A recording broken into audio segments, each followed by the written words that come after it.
Yeah, see, my usual tactic is like if I'm at home on like a Saturday morning, just pottering around the house and I see Eris is doing a stream, I put it on in the lounge room or wherever. Yeah. And it sounds like I'm not living alone and miserable. But you are. Yes. Yes. You living alone with your million computers. I know. That's, and one cat. And one cat that's kind of lives there, but also he just comes by for food and do his laundry. Yeah. Shall we crack on with the thing that we do? I feel like we had. I feel like, just like I might just put the theme music in right there we'll just like cold open it. Make it so. On screen. Come. Stand by for source of separation. What is it you want, Q? What is it you want, Q? Greed, number one. What is it, Doctor? And then we do the bit where we say what we're doing. What are we doing? We are doing... We can say hello and welcome. Hello and welcome to How Much for Just the Podcast. I'm Damo. And I'm Mick. And this week we're doing Future's End, Voyager. We are. Another Voyager episode. I know. Which is good. It's this good. One's... I like Voyager, and this Future's End's probably... It's definitely my favourite pre-7 of 9 episode. Before 7 of 9 joined the show... It didn't have a lot of Kes in it, and I think that's a good thing. Yeah. They didn't try and shoehorn some relevance for Kes into it and say, well, Kes somehow figured out how to save the day because despite being 2 years old, she's a prodigy about something. She's 4 by this point. Oh, well, whatever. But, I don't know. 2, 4. No, she was 3 in episode 1, so this is what, two and a bit seasons later, so she'd be 5. Yeah, okay. 5 Why isn't she in school? Because she's still dating Neelix. Someone called child services. I mean, but yeah, all she does in this episode is like her and Neelix go off and watch TV because Harry told them to. Indeed. So go watch TV. Go watch some soap operas. That'll help us. What? Nothing. Just fucking stay out of the way. It's basically this episode was definitely padded to 2 episodes. A little bit. I mean, like a little bit. There was some stuff, but yeah, there is a lot of padding. Like there was about an episode and a half. Yeah, in it. Like they needed that more, but they also like threw in things about B'Elanna getting B'Elanna and Chakotay getting captured by weird rednecks and then getting rescued within 5 minutes. Yeah, that was weird. I mean, that was just thrown in. Was that just there to show off the Doctor? I don't know. Was it like, did they just want to show off that? I mean, the thing is, they were showing off that the Doctor is like hard light now. Yeah. Like again, stealing ideas from Red Dwarf. But they do that by showing people firing bullets at him. Yeah. And it not affecting him, which it wouldn't have previously either. No. That's like you keep saying hard light. He's always been like solid, but he was only confined to the. No, I know, but he got the remote transmitter built, but it was still the same. It's the same sort of. It was the same thing. It was like because Rimmer's light B was always a thing. It's like maybe if they had a light B, but Anyway, but yes, doing the. I don't know why because the rednecks aren't really plot relevant at all. No. And they're clearly idiots. Like they call it an experimental plane, and they think that like you're from the government or whatever, and those are clearly military uniforms. Are they? Are they clearly military uniforms? They're not. No. Like we recognize them as Star Trek uniform. No one's going to recognize that as military. Now, if this had been the crew of Enterprise, maybe. But because then they got the jumpsuits. But these those are clearly military uniforms. No, they're not. They're different colors for starters. Yeah. That's the opposite of uniform. Uniform means all the same, and Chakotay's in red and B'Elanna's in gold. I like Chakotay. Chakotay. But there is shit that goes on that doesn't need to happen, but which is odd because like the inciting incident, like Captain Braxton coming back and just like firing on them, is literally a 10-second. Whoa! Hang on, we're going to go back and start at the start. Yeah, we're going back to the start of the start. We're doing it different for once. We're not going to the end and starting from the middle. What is this temporal shenanigans? Yeah. Like I'm changing up the fucking paradigm. I'm shifting our something. Okay, this is the setup, right? Voyager's just like do through the Delta Quadrant, doodly. Hey, I like Tom Janeway's Paris taking up tennis. Tom Paris has got his arm out the window as he's like just steering whatever. Suddenly. Before Janeway's taking up tennis. Yeah. And like she has that weird tennis racket. That was a prop that was made for just that. That's never used again. Like it never comes back. I've got a feeling maybe it was like, used for some other show or something. I bet there's some other show that's got that space tennis racket in it, and someone just like in the prop library and said, someone went to the props and said, "I need a space tennis racket," and they went, "Here's one we prepared earlier." Yeah, okay. Anyway, so Tom Paris has got his arm out the window, just cruising along. One hand on the console, Yeah. one hand out the window. As you do. There's wobbly thing in space, and suddenly urgency, panic. You've got to stand still and let me blow you up. Yeah. And like fucking that's his solution. Like I found a piece of Voyager in an explosion, therefore they did it. Therefore we're going to annihilate them from history. I mean, even if that was his conclusion after a considered thing, which given that he's got a time ship, he could have taken all the time he wanted. This is figuring this out. That's exactly like he could have had a conversation. Instead, like he's shot at them, and then they've disrupted his beam or whatever, and then like they've hailed him and said, "Please let me blow you up." No time. Like he literally says, "There's no time," and then starts shooting again. There is literally all of the time. He could have come back half an hour earlier, hailed them, and said, "Hey guys, I'm from the future. Do you want me to take you home? Look, here's all my Starfleet credentials from the future. You can see that I can check out and whatever. Yeah. Can I have a quick look at your warp core? I reckon I can make it go fast." Oh, whoops, the ship's blowing up. Whoopsie doodles. Kaboom. Or like put them through the portals. You go first and just gone put them into a black hole or something. Or do the thing where you close the portal halfway through. Yeah. There was so no need for this. Like Captain Braxton, like I mean, he's a bad captain. He's not good at his job. He's a moron. And like, as evidenced by the time we next see him, he's gone nuts, which is because of the 20th century pharmaceuticals. So they say. But also alternate timeline Braxton seems to be a calm, reasonable kind of guy. Yeah. And it was like, oh, okay, well, I don't know what set me off on that tangent. Calm, reasonable kind of guy until he's brought back in that 7 of 9 episode in like season 7. Then he's let's not go skipping to the end or anything. Yeah, I'm not skipping to the end of the episode. I'm skipping to the end of the fucking series. The whole series. Anyway, because I think that's still Captain Braxton, that guy. Time travel shenanigans. It might as well be, even if it's not. Hey, it is now. Yep. Yeah, it is. It is Braxton, and he's later played by Bruce McGill. Anyway.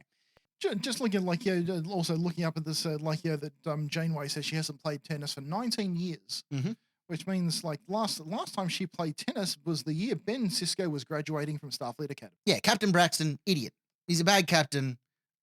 He's not out and out evil this time, but he is later, and this time he's just a moron who gets himself stranded back in 1967. By the way, like he crashes in 1967, the same year that the Gary Seven and Roberta were there and stopping Kirk and Co. were in 1967 at the same time that the time ship was crashing. I don't know if that's a coincidence or what have you, but maybe that was the incident that the people Gary Seven was looking for.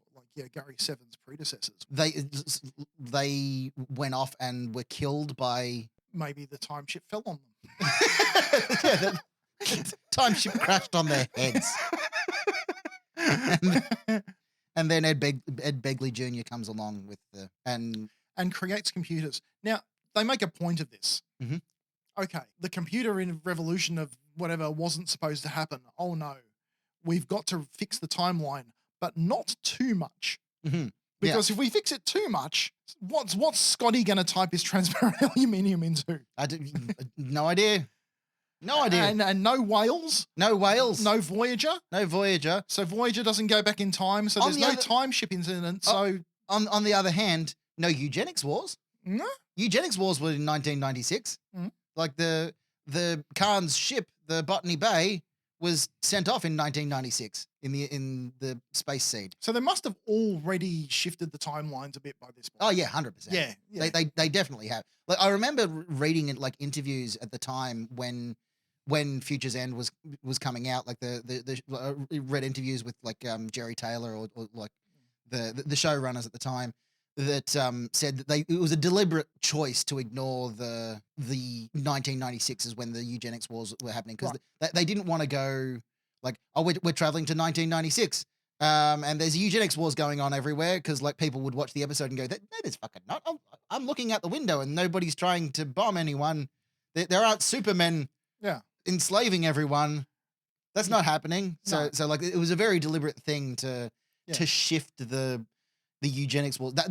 This is probably the first time that it was officially shifted. They probably had. This is probably the crunch point where they actually had to make the decision. Isn't it? Yeah. Like they could just hand wave over and go, hey, look over there. Basically, up until this point. So this is the first. It's not the first major canon shift, but it's the first like shift in dates of the eugenics wars, because it's moved a couple of times now. Because like Janeway in this Janeway, and like the fact that they have like mentioned that there's time police as the setup for the thing, and Janeway acknowledging the existence of temporal prime directive and saying things like, we must preserve the timeline and make sure we don't cause any damage. Mm-hmm. She's still got a very Kirk-like attitude when she's actually on the ground. Absolutely. It's like Tom Paris. I was like, we're going to need a car. Do whatever it takes, Tom. Yeah. Just steal the car and then get it vaporized. Go for a test drive and then get it vaporized.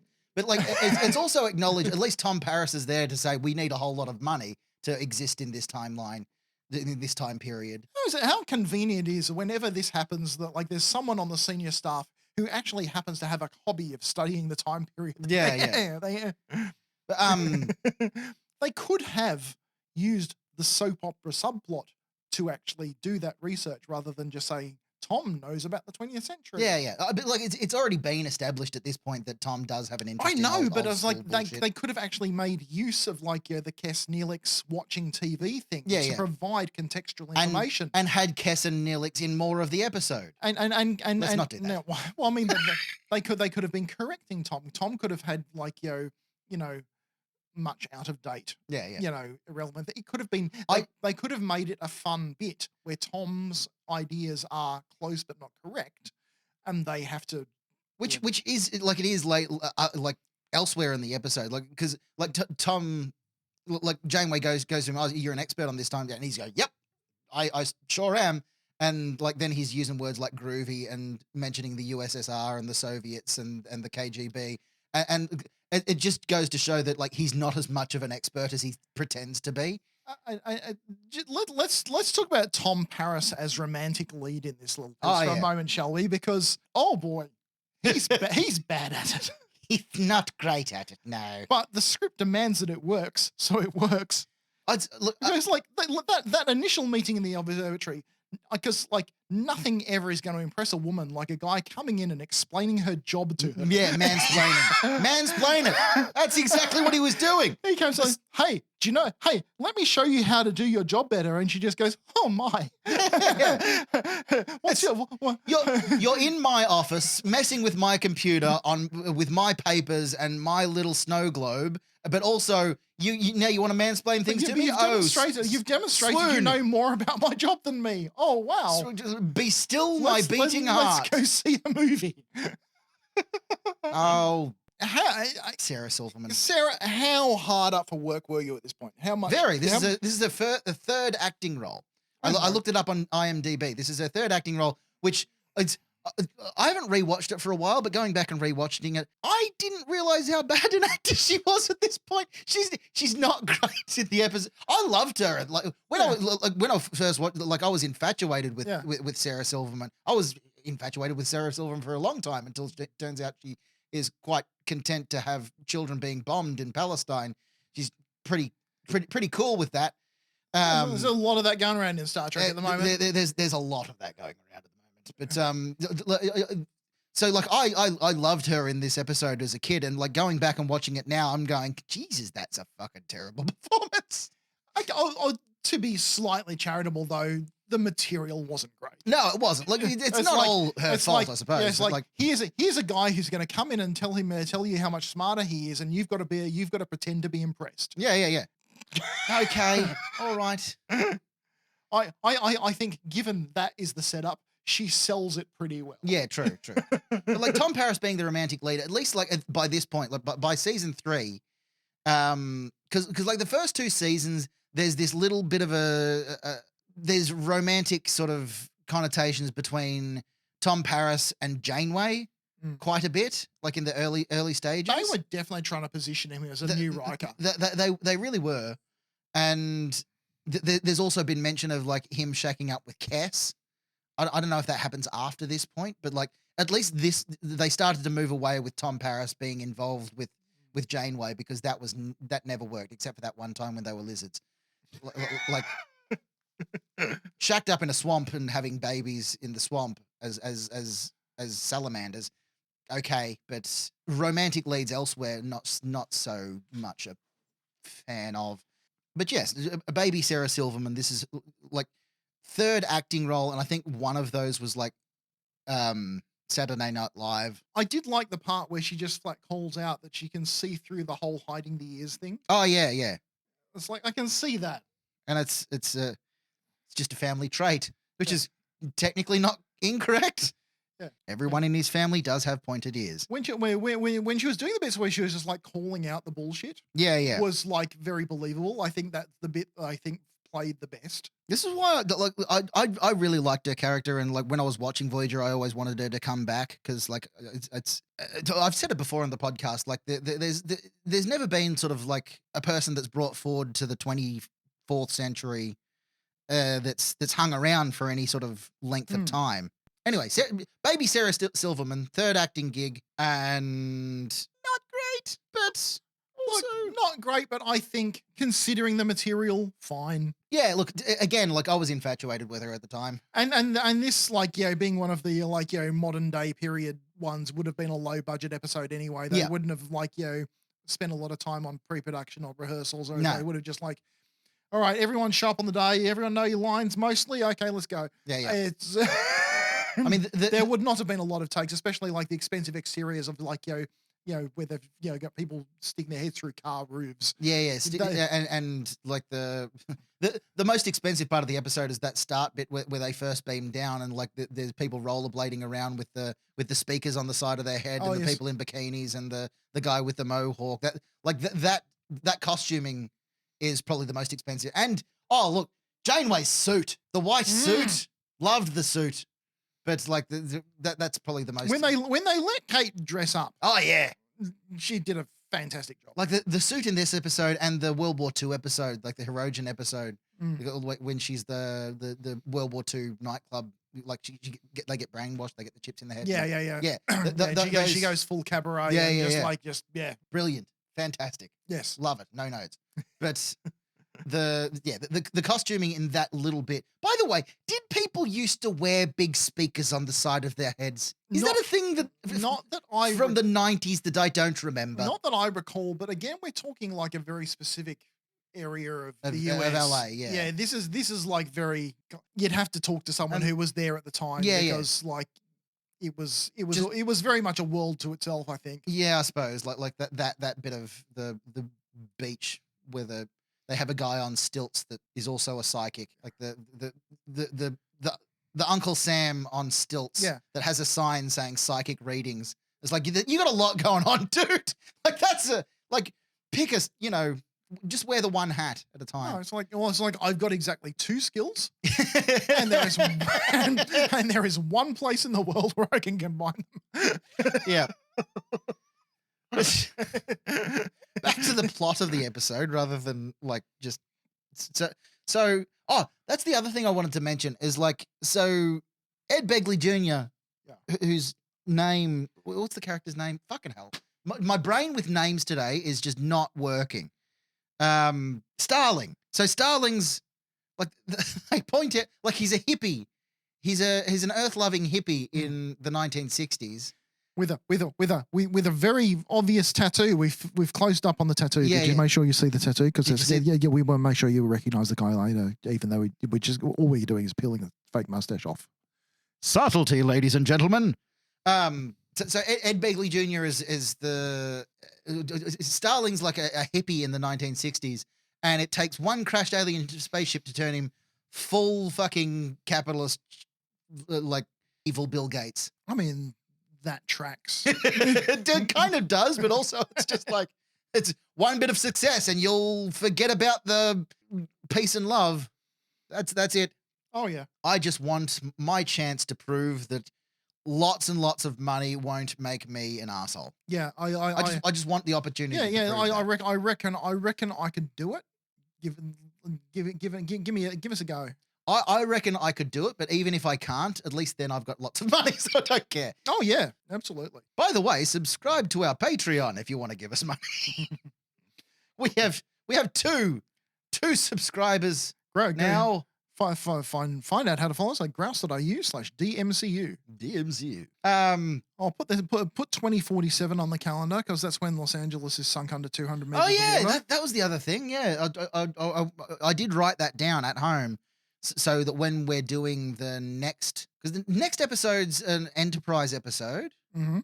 and then after that's First Contact, isn't it? No, we've got a couple more. We've Oh, got do we? yeah. Oh, we haven't done bloody So we got past tense. yeah. So we got 11:59, 11:59. which we already recorded but haven't released. They don't need to know that. Yeah. Then Carpenter Street. Then Picard season 2. Okay, yes, we've done that. We're not really. Then past tense. Then Strange New Worlds tomorrow and tomorrow and tomorrow. Oh yeah. Then One Small Step. Then First Contact. Okay. So there's a few. Mm. When's One Small Step? Like, when's the flashbacks of that episode tape? Like, Uh, because like that's a debatable episode to fit in to that order. Because like our rule is like when most of the action. Oh, takes place. I know. It is marginal. I'm still not decided whether we do it, but like, yeah, let's just see how the timing works out. Because anyway. I think it'd be more fun to watch it there than it would be more fun to watch it in the middle of Voyager. Probably. Yeah, you're probably right. Because it wasn't fun to watch it in the first place. No. Because that's a Chakotay episode. That's like, we're going to give him an interest in archaeology to try and make him interesting. Is he interesting now, guys? Guys, is he interesting? Guys, Chakotay, no, let's make it a 7 of 9 episode. That's basically what they, anyway. Maybe you'd be interested when we make him and 7 and 9 kiss. 2 episodes before the end of the series. I did have a headcanon theory about that. Because like, in my opinion, Chakotay Janeway is Endgame.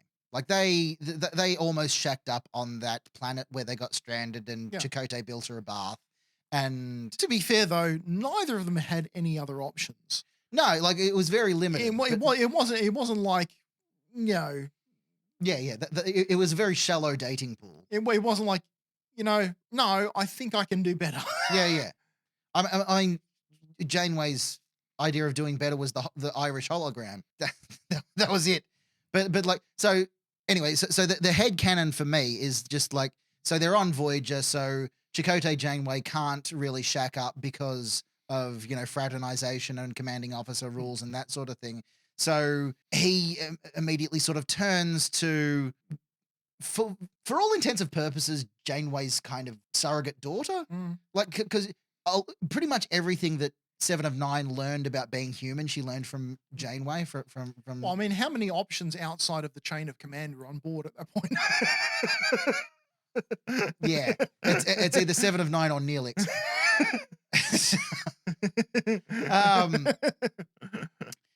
And no, Neelix would be down, I think, but you know, Neelix probably would be down, but like, also I wouldn't. No, I wouldn't be down with Neelix anyway. No. So like, that's my headcanon, is that's why that happened, is because, but or like, then as soon as they got back to Earth, it's like, oh no, I'm out. That's, you know. I mean, oh no, I don't want to go down that path. I just think there's grounds. I'm sure. I'm wondering if there's some fanfic out there already. Actually, like Janeway court-martials. There's fanfic of everything. I'm thinking of the specific scenario of like Janeway court-martials Chakotay and strips him of his rank simply so he's outside, no longer under her command. You're fired. Want to have sex? You're no longer commander. Report to my bedroom.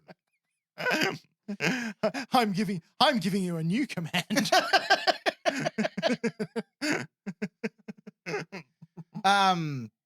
Anyway, 7 of 9's not in this episode, but we as you mentioned earlier in the pub, 7 and 9 should have been in this. 7 and 9, although 7 and 9, if 7 and 9 had been in this, would have ended up treading much of the same ground as Tuvok.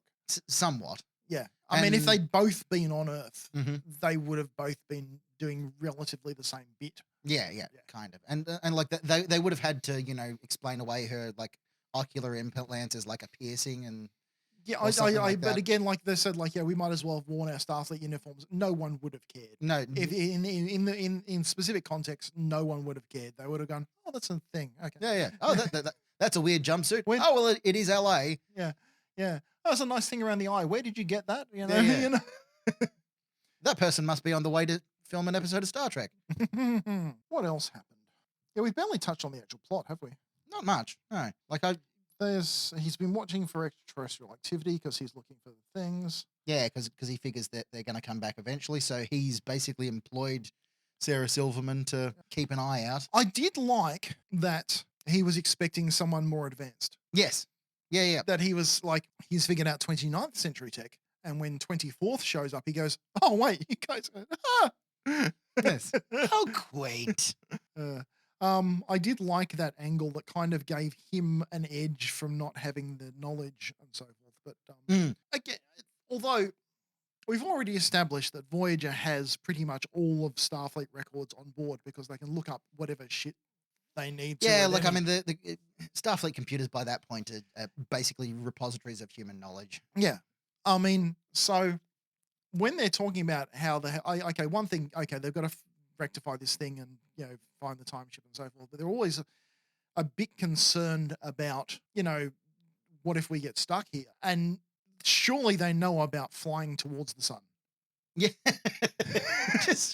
that's but like the slingshot maneuver. Yeah, I mean, like they explain that away sort of later because Spock did the calculations and Spock's very good at maths. They've got a Tuvok. They've got a Tuvok, but like Tuvok's a security officer, not a science officer. Yeah, but they've got all the things. They've got all. But this is what I'm saying. Like Spock was better at maths than your average Vulcan. Yeah, but also they've got another century of computers development on board that Kirk didn't have. You're telling me that, and also they don't have a ticking clock. No, You're but telling me like they couldn't. they needed the Borg Queen to do it in Picard season 2. There's no way that Spock could have been better at this than anyone else with enough time. Spock couldn't have been that exceptional. That he's more exceptional than every other single person on Voyager, plus their computers, plus we've got all the time we need. We're not like out of fuel or energy or anything. We're not, we could just hide behind the moon for a year and work it out. Yeah, look, I don't. Yeah, Because then they wouldn't have had to have travel in space. They could have done what Janeway wanted. They could have just slingshot around the sun. Wouldn't have had to go back to the Delta Quadrant. Yeah. They could have just And wound up back at Earth. Yeah. But like it's, I mean, you can make the same argument of any time travel episode was why don't they slingshot around the sun? Why don't they? It's because it would get overused. I know that, but I'm just saying, like, Janeway is in this position of being desperate to go home, and she just sort of folds at the end. Yeah, look, I don't think she was given much choice. They've already made the space journey that she needs to make. She would have rolled the dice on the time thing, because there's no way she doesn't know about the slingshot option. Well, look, So she's going to be thinking, we could just slingshot back from here. look, the slingshot option is not a go-to. Like it's not the Pulled it off easiest. in a half-broken Klingon ship. It can't be that Which hard. then almost shakes to bits. They have to go to a nuclear reactor to get to the things that, Yeah. and like on the way back, it crashes into the fucking San Francisco Bay. It's not an easy thing to do. No, it's not. But Janeway knows she's got a much better ship than the one that actually has pulled it off in the past. Maybe. And she's got a lot of motivation to give it a crack. Yeah, but like, you can't just slingshot everything. You can't solve every problem by slingshotting around the sun. Just like Superman can't solve every problem by flying around the Earth backwards. It's not. Yeah, the whole point of that at the end of the Superman movie is because like he's so desperate to save Lois Lane, so it's not actually spinning the Earth backwards, but he's breaking the time barrier by flying faster than the speed of light. That's the whole point of that. The end of that movie. He's not actually spinning the Earth backwards just before someone gets into the comments and goes, "Oh, spinning the Earth backwards wouldn't make the fucking." Yeah, no, he himself went back. Yes. Yes. I thought that was clear, but I can see now that for many people it would not be. Yes. Oh, for a lot of people on the internet, for a lot of years, there's been the why is he just spinning the Earth backwards? He's not. It was just he's breaking. It was just very. That's why there's the conversation earlier in the movie about how fast can you go. Well, I don't know. He doesn't know because he's never really traveled that fast. He wasn't motivated to. But when Lois dies, that's why anyway. But you can't just solve all of your problems by slingshotting around the sun or breaking the time barrier. You can't. It's just they're laws, reasons. Can't. Don't. I get it. I just feel that at the end when Janeway gets shut down by temporal prime directive a bit too far. She gives in too far. Yeah. That's not her. No. Well, that's the necessity of the script. That's not Janeway. Yeah. That's like we're at the end of the episode. We've got to get them back to the position that they were in. We got to get them back to where they were because we've already made the episode after this. And it won't make any sense if they're home. No, exactly. But that's that's the conceit of that era of Star Trek where it's all episodic and everything gets put back to normal at the end of the episode. But you're right, she does roll over fairly quickly. But look, Braxton's whole plan, I know I've just talked about Braxton's whole plan was bullshit. I've got to go back and blow up Voyager because he's from the future and he knows how influential Voyager has or will be. Without Voyager, the Borg are still kicking. Maybe he doesn't. Maybe he didn't have time to look that up before he was maybe he just found this bit of shrapnel. Went, oh no, he's a bad cat. No time to do any research. Yeah. There's no time. And then being 30 years on Earth, that's when he works out that A leads to B leads to C, and that he's the fucking cause of the problem in the first place. That's how he works that out. Well, maybe he does it because he knows he has to. Is it the temporal predestination paradox? They hate those. They do hate those. The time ship's little too. It's only a shuttle. It's only a one-person vessel, barely the size of a Cessna. I don't know. It's just 29th century time ship. When we see Braxton again later, when his actor's changed, he's got a whole ship. He's got a ship with a bridge and everything. This little thing, it feels like it's a shuttle. All right. So what else we got? Oh, okay. So yeah. Well, the point of Neelix watching television was so that they could see Voyager on television. Yes. Which again, nothing happens with that plot. I know. That was another weird one. That was that was for the sake of the cliffhanger. For the sake of a cliffhanger, and that's it. And then it's just explained away. Oh, most of the major networks have dismissed this as a hoax. Yeah, it was just a weather balloon. I guess it's okay. That's fine. But they did say the military's taking it a bit more seriously, but then the military doesn't come into it at all. We don't see any authority figure. The only authority figures we see are the cops that are hassling the homeless man in LA. The cops hassling Braxton at the start. All the military who would normally be involved in this must be really distracted. I bet there's something really major going on at the SGC. Probably, yeah. The Air Force is busy fighting the Gould. Because they didn't have. I mean, in '96 they didn't have their ship yet. This is really early. When did SG-1? Yeah, no, they wouldn't have. Yeah, this is really early because they're still just stumbling around with their gate, going, oh, I don't think they even know they've got a second one yet. In '96? No, they probably wouldn't. Wait, no. The second gate was found in season 1. The Antarctica one. Was that the end of season 1? Yeah, it was the end of season 1. Yeah. Oh, sorry, SG-1 started in 1997, so it's... Oh, it hasn't started yet. It hasn't started yet. Okay, so people are still laughing at Daniel at conferences. Yes, people still... or maybe... Look, when did the movie come out? Because that would have been 93, wouldn't it? Oh, yeah. So he's palling it around on Abydos. Yeah. Abydos. Yeah. So and one of the he still looks like he doesn't look like Michael Shanks at this point. No. He looks like names today is driving me insane. Jack O'Neill looks like Kurt Russell. Yeah. And fuck what? No. But they're different O'Neills. Yeah. There's the 1L, 2L. 1L, 2Ls. Yeah. They're always getting mistaken for each other. James Spader. Why would I forget James Spader's name? That's annoying. I don't know why, but names are falling out of my head today. Okay, so Stargate was 94. Yeah.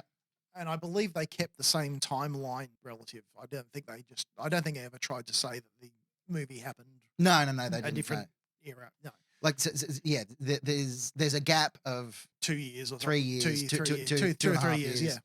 Yeah. between the movie and SG-1. So yeah, Yeah. So yeah, the Air Force has plenty of time to deal with this shit. yes, but they What's don't. their excuse? They don't.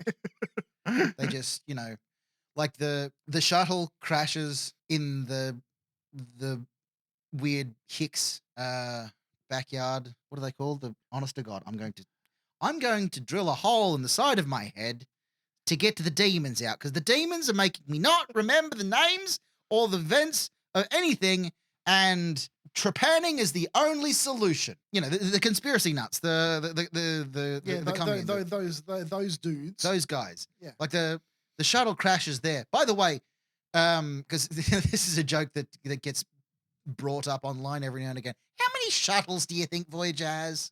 Oh yeah. Well, I mean, They crash them a lot. Yeah, but they could replicate one. That's really not established until Prodigy. Yeah. Like the replicating shuttles is not a thing that your average starship was capable of in this period. You can make a replicate a shuttle, but you could replicate a shuttle kit. Shuttle kit. Yeah. It's like get some pieces and just like Get some pieces. just pieces and like make just put them together and Is that why everyone's on replicator rations on Voyager? Is because they're using it to replicate a shuttle every other week because they crash them all the fucking time? Well, I mean, they managed. I mean, I presume they get the shuttle materials from the same place they get the new pieces of Voyager every time like a chunk of it gets blown up. Mm-hmm.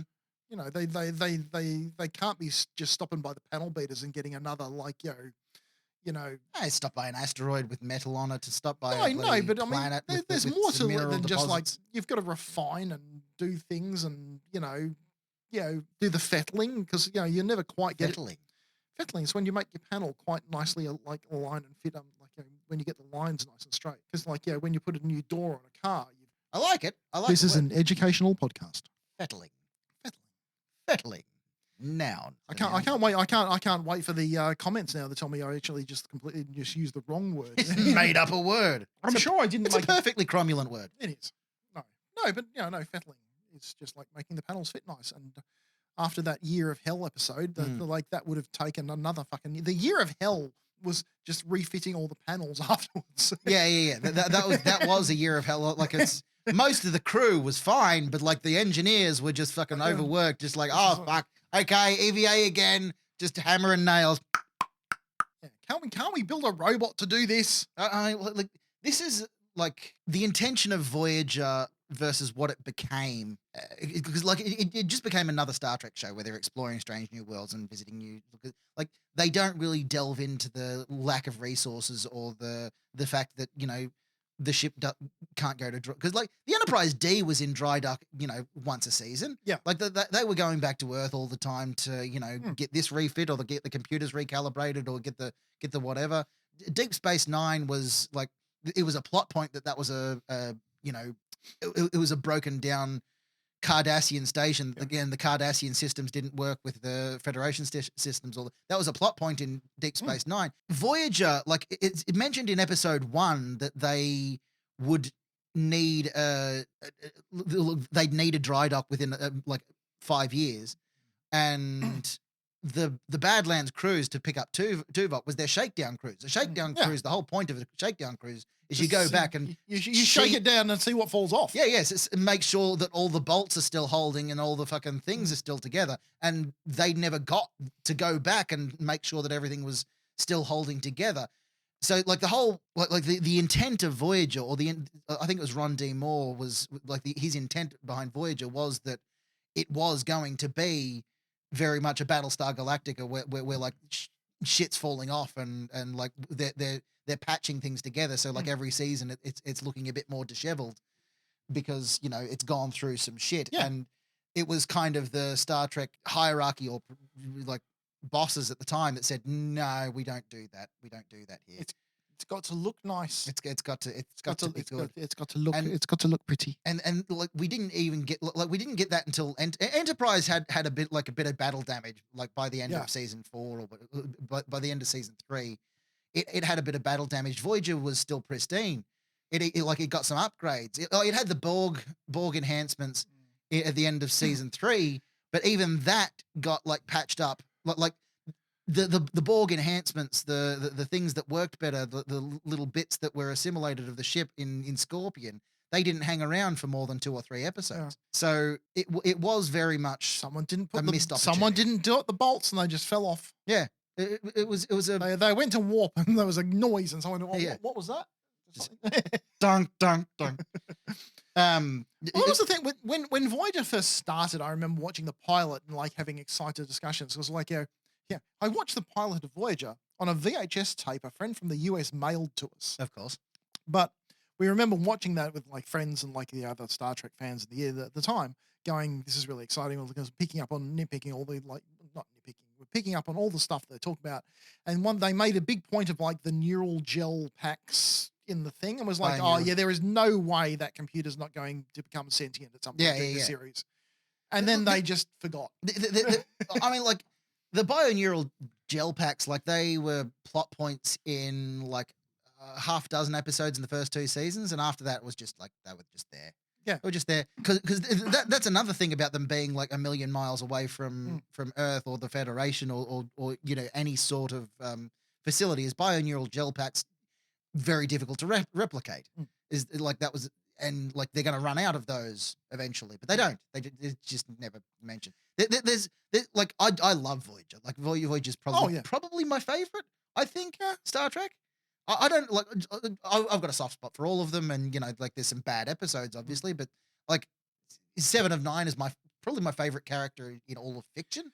Yeah, and she's mine now. Yeah, but wasn't at the time. She was mine at the time.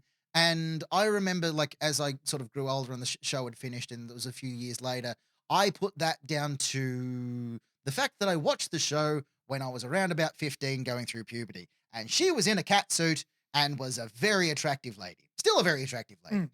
When I rewatched the show again in, say, late 20s, early 30s, like I rewatched it with new eyes and gone, oh, no, I was right. Yeah, she's a great character. Yeah, they really went for something. They didn't do. And Jerry, they often didn't do right by her. But most of the time didn't do right by her. But and like the whole behind the scenes, like giving her a cat suit that she couldn't fucking breathe in, and all of that bullshit, and she has to wear a cat suit because it's helping her body regenerate or whatever, and all of the fucking plot reasons for that is bullshit. But Jerry Ryan, brilliant actress too. Like you see it in the episode, like in a few episodes where she's allowed to cut loose. Like when the doctor takes her over in I think it's a season 6 episode, and like she's being Robert Picardo, and there's the what is it, Infinite Regress? I think when she gets the multiple personalities, she gets like a Klingon and a Ferengi and a child and a this and that. Like. You saw glimpses of it, but most of the time she was just the stoic, 7 of 9, whatever. But like her journey from being a fascistic like Borg drone who only wants to go back to the collective and hates humans and doesn't want to accept her humanity, all the way to being a fully formed individual towards the end of the series. That's one of my favorite character journeys in anything, I think. But like my criticisms of Voyager's, like with the missed opportunities and where it could have gone or what arguably should have been, is not to say that I disliked the series at all. It's more like we could have had some really cool. We could have had so much more. Like on a little digression, I don't know if you've mentioned it yet on the pod, but 7 of 9, Firewall, David Mack. Novel. Oh, I think you did. I read that. Yeah. I'm not sure if it, but well, hey, I'm mentioning it again. Firewall by David Mack. Buy it, read it. It's great. I know we really good. We talked about it before the live shows. Yeah, because like you read it leading up to. That's right. The like Picard season 2, the comedy festival show. So you may not have mentioned it on the podcast, but yes. Go out and buy a copy. David Mack, was it? David Mack. Well, we're talking about books. Space Tradies, Master of None. Find it now on Amazon. Indeed. But yes, so all of this sort of criticism about Voyager's direction and where it could have gone is not to say that I don't love the show, but there was some interesting things that they could have done with that plot that they just sort of never did, which I think Ron D. Moore went into Battlestar Galactica a bit more with that sort of in mind with the limited resources and the desperation of the crew and the sort of the same thing with the Marquee crew. Mm. Like they were pretty much integrated straight away. There there wasn't much. was the whole the whole like idea of like friction between Maquis and Starfleet just wasn't. It dissipated really quick, and like you could argue that most of the senior staff were ex-Starfleet. Dissipated by the end of the pilot. Almost, yeah. It was like, yeah, we're just going to be one crew now, and it'll be a Starfleet crew. They're all going to put on uniforms, and it'll be fine. Yeah, yeah. And like you got little tastes of that with Seska and Lon Suda and that sort of. But there was no real interpersonal conflict between the crews. Like another missed opportunity that there was a wealth of stories that they could have told. Yeah, but never really. Oh my god, the Lon Suda thing was like just. That was a gold mine of content that they just brushed off in one episode. Pretty much, like Lon Suda was sort of arrested at the end of one episode, and then he gets killed in basics. Like he gets killed at the end of like when they get stranded by the Kazons. But heroically redeeming himself. Yeah, which like maybe they couldn't afford Brad Dourif for an entire season. Yeah, but I mean, if you're going to start an arc like that, pick an actor you can afford for it. I guess. If it's no good, getting a fantastic performance from someone if you're going to leave so much on the table. Yeah, yeah. I'm telling you, there's no good actor who could have done that and stuck around for like a season or more. Yeah, yeah. Or hell, they could have used one of the existing cast and really they could have done that with someone else. Do you know the other show that sort of does put Harry Kim in a dungeon for half a season? Oh, don't insult Haz. I like Harry. Harry's good. I know, but it's like he would have explained why he never got promoted. Yeah. Just yeah. Nothing can explain that. It's this. By the way, like Future's End is the first episode he gets to sit in the big chair. Like that was a plot point early on. But the other thing I was going to say is like the other show that does the Voyager thing, like Million Miles from Earth and No Way Home, was Stargate Universe, which did the pivot of the limited resources and can't get home and that sort of thing. I'm not sure that did it. The Stargate Universe did it better. I don't know if it did that better, but I will go down fighting as one of the champions of Stargate Universe. I'm still angry about that. Yeah, I'm still mad that they cancel it. I've got my problems with it, but I was really enjoying it. I don't have any more problems that I would have had with like season 1 or 2 of any series that would have just shaken down over time. I think the problem is the tonal shift of Stargate Universe, because Stargate Universe was kind of them trying to mimic the tone of Battlestar Galactica, because Battlestar Galactica was so prolific at the time. It was the shows can do tonal shifts.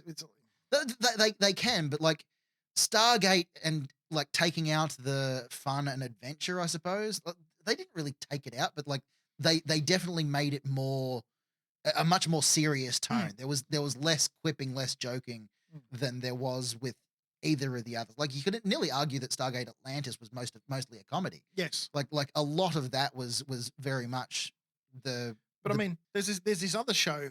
Don't know if you heard of it, called Star Trek. That has done massive tonal shifts between different series in the same universe. Never heard of it. No. It's like there's like theoretically they're all in the same shared canon. Yeah. But you've got like dark ones and silly ones. There's even a cartoon in it. Yeah. I don't know if I'd argue that the series themselves were that much of a tonal shift. Like yes, like Deep Space Nine, sort of the darkest one because it deals with the Dominion War and that sort of thing. But like there's no reason that the events of that series couldn't have happened to the crew of Next Gen or Voyager or that sort of thing. The biggest thing, like I've always felt like the biggest way to like spot to illustrate how totally different any Star Trek series is like imagine Q appearing. Yeah. And how discordant and wrong that feels. And like Q in Picard, fine, whatever. Q in Strange New Worlds, that'd be fine. It'd be stupid, but you know, it'd work. Q in Lower Decks, of fucking course. Q in Absolutely. Discovery, fuck It's no. no, look, we've talked about this before, and like I'm coming around on the idea of Q in Discovery. I mean, like Discovery's don't get me wrong. I don't want Q in more episodes. No. I don't want more Q. It's just like, and imagine this happening, and you'll see the difference of the show and how different the show is by imagining Q in it. Yeah, but the reason Discovery couldn't do Q is because they'd have to do Q for the entire season, because Discovery is like less episodic. Like they're not individual. Like it's a whole arc. It's a whole season arc, and so like you'd have to have Q for the entire season. That's not to say that he can't exist. Have you heard that like there's a fan theory that that is it Kovac Draw a picture. the guy who appears in the White Room and gives them missions every now and again. Yeah. Who's played by prolific director Who you blanked on last episode, and that's really Cronenberg. fucking annoying. Cronenberg. Cronenberg, yes, like David Cronenberg's character. That like there's a bit of a theory that he's a Q, or at least Q adjacent, because like he's sort of this semi like he's kind of everywhere, but also a bit like mysterious and whatever. Maybe he's Trelane. Like That'd be a nice deep cut. Yeah. He doesn't have the same childishness or the same fucking mischievousness of like a John Delancey Q or a Trelane, but like he may sort of be slightly. I don't want him to ever be explained. I don't want his deal to ever sort of come out. You know what they're doing? What? No. Your words. I'm just wondering why they brought up so much about the war and treaty between Guinan's people and the Cubica. Do you think he's Elorian? What if he's half-half? What if they went down that path? Eh. I'm just wondering, like, why they fleshed Just out. asking questions, man. Why did they flesh out all that backstory about treaties and that because Whoopi Goldberg was being in the show again. No, I know, but I'm just saying. It's like, I'm just wondering if writers' rooms are going. They know.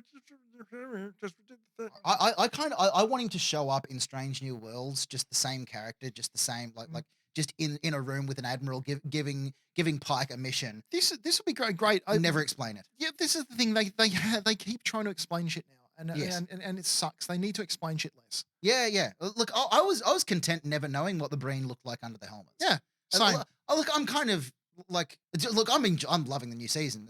Like, don't get me wrong. It's a great addition to the lore. The fact that they have a gelatinous state, which is why they sided with the changelings during the Dominion War. Yeah. I'd like that's a great insight as well. But like, I was okay never knowing why they wear the helmets, what they look like under there, and why like, because there was that Deep Space Nine episode where they like mentioned that it's an ice planet, and like Wayun goes like, actually no, it's quite nice, it's lovely. They don't need the suits, we don't know why they wear them, but so like, yes, the explaining everything away thing. I mentioned this last episode with the cetacean probe, like, because it was never explained.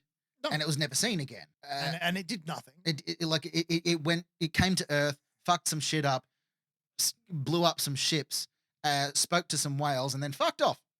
Gone. Don't know where. Don't know why. Don't know why it talks to whales exclusively. Yeah.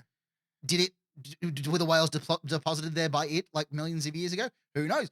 None of that happens these days. Everything's got like. And did the whales send it, and it came back for further instructions? Yeah, like yeah. This is the thing. Like it's and yeah, we checked. We checked, and no, they're completely out of krill over there. Do you want me to try the other one? Yeah. The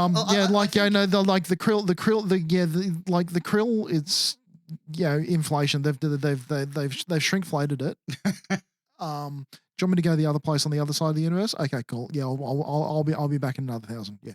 I think the problem, the reason that everything gets explained now is because the people like you and me who grew up watching Star Trek, we like spend hours and hours and podcasts like debating and theorizing and trying to explain away certain things within canon those sort of people are now writing for the show, and they want to explain everything. They want to establish everything. They don't want to leave that sort of ambiguity. Yeah, but I mean, the ambiguity is good. This is what I'm saying. Allows us to have these conversations. This is what I'm saying. It's because the show's being written by people like us who will like fill in the gaps ourselves, rather than the people who are right. I'm not saying they're not writers, but like I'm saying like the more. I wouldn't object to them doing so much filling in gaps if they were creating new ones at the same rate. Yes. Yeah, exactly. But it's all feeling a bit more tight. It's feeling more insular. It's Star Trek is sort of, and it's becoming a bit Star Warsy in that like everything's got to relate back to everything else. Like even this season of Discoveries. At least not everyone's literally related to everyone as much. But no, this is what I was saying like during Picard season 2 is like, because initially like Picard's family was winemakers. They weren't like space explorers or whatever. But then he goes back and meets his great aunt or whatever, and she's a space explorer, and it leans into this like it's a very American idea of like dynasties that do the same thing, and the like they're electing the son of someone as president just because his dad was president. That sort of shit. Really weird for a country that like it was founded trying to get away from kings and aristocracy and hereditary. Like, but it becomes a bit Star Warsy where like you can only have any sort of impact on history if you have one of about 3 last names.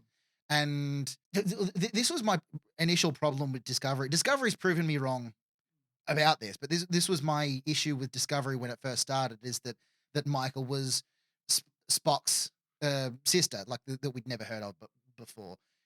Not everything has to relate back to Spock. Not everything has to relate back to a Sung. Not everything has to relate back to a Picard. Like sometimes people are just people. Sometimes, people become promoted to Starfleet captains and they do a very good job, even when their last name isn't Kirk. Like Janeway. Or like Janeway. Janeway's sort of like not everything has to relate to everything else. And a lot of Star Trek nowadays is sort of relating it back to Next Generation, the precursors, the brain.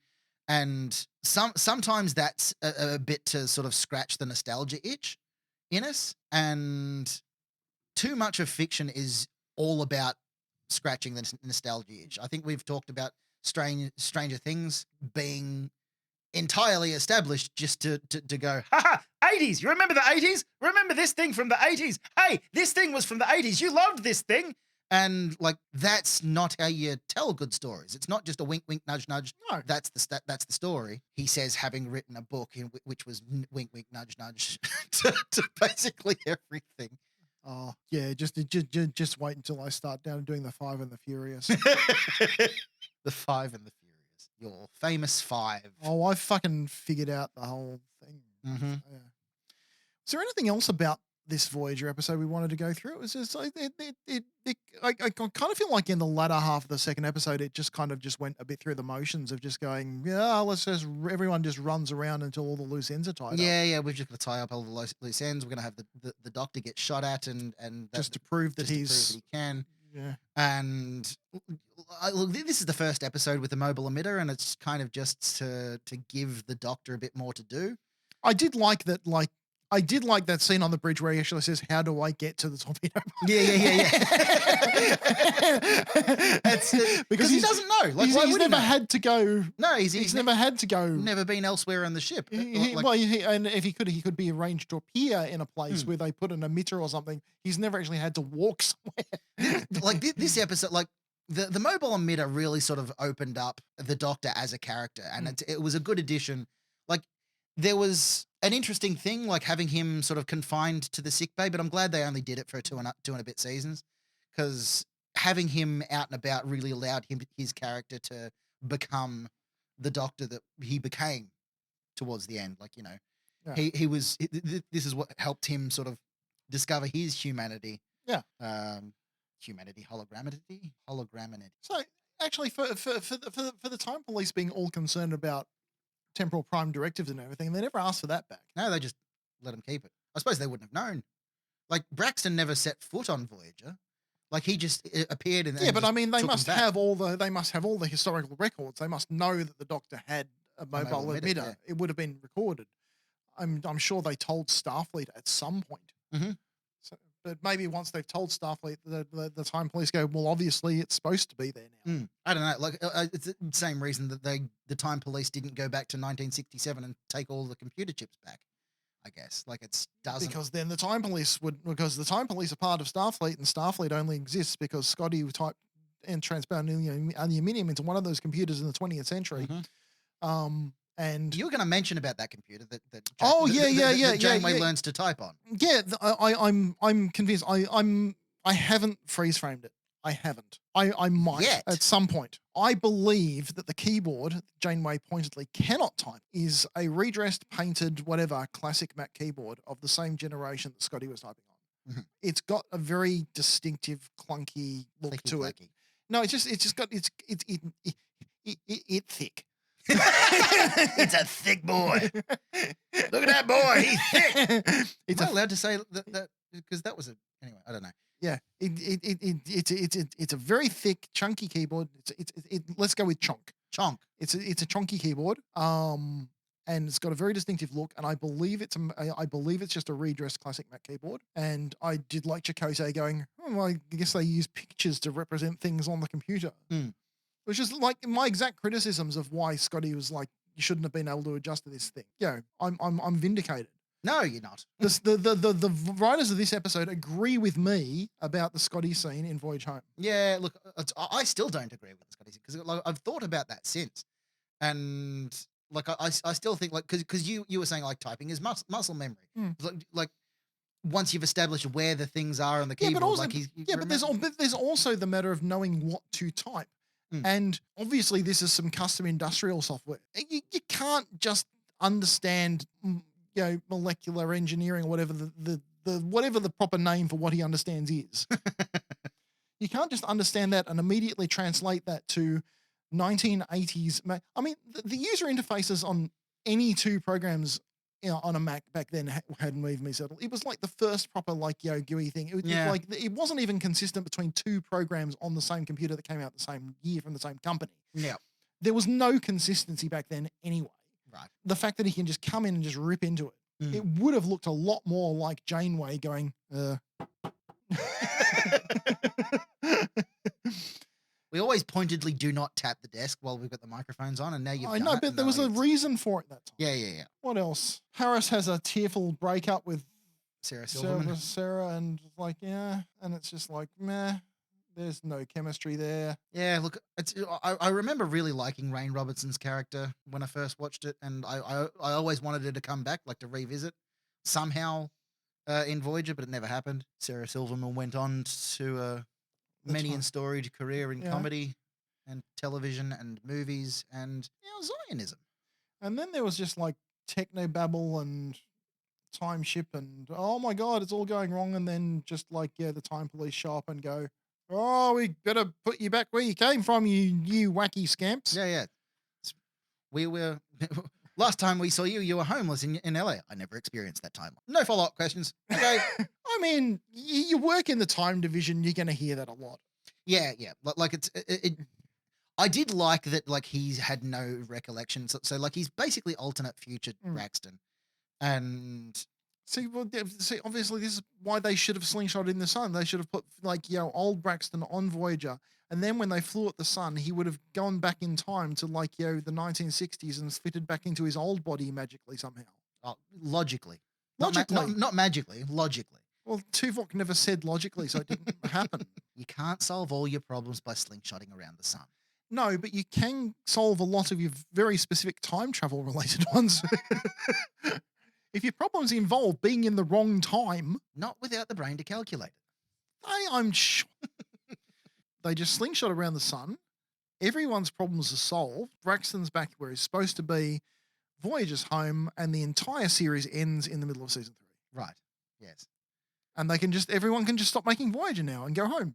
It solves all the problems. Yeah, no 7 of 9. Yeah, I've got a problem with that. all right. Fine, then I guess. I guess they can come back again next week. Yeah. Come back again next week for another exciting edition of How Much for Just the Podcast. And we'll argue about something else. I still cannot tell you what happens in the next episode. Why is my brain like this today? It's temporal time sickness. You need to take some tachyon supplements. Yeah. I'm going to go get some tachyon supplements. And now I'm going to get some beer. Fuck it. Yeah, sounds good. Yeah. So, yes, tune in next week for 11:59. I've been Damo. I'm still Mick in this context. And you've been listening to How Much for Just the Cob?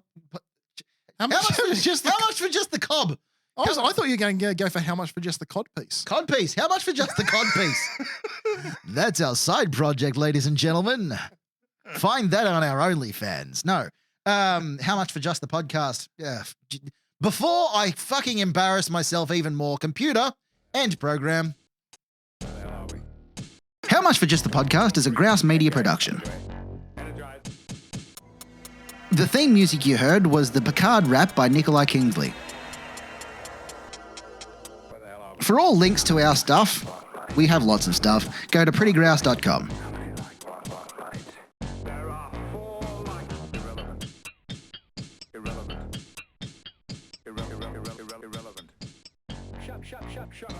There's still the guy with the speakers from the beach On the rollerblades.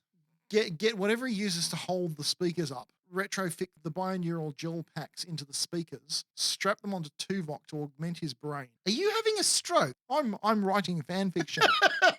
And then he has enough brain power to calculate the slingshot maneuver into the sun. He's a security officer, not a mathematician. But he's very good at chess. He's very good at chess. Yeah, sure. It's just chess. It's just moving shit It's around. not chess. Chess doesn't involve mathematics.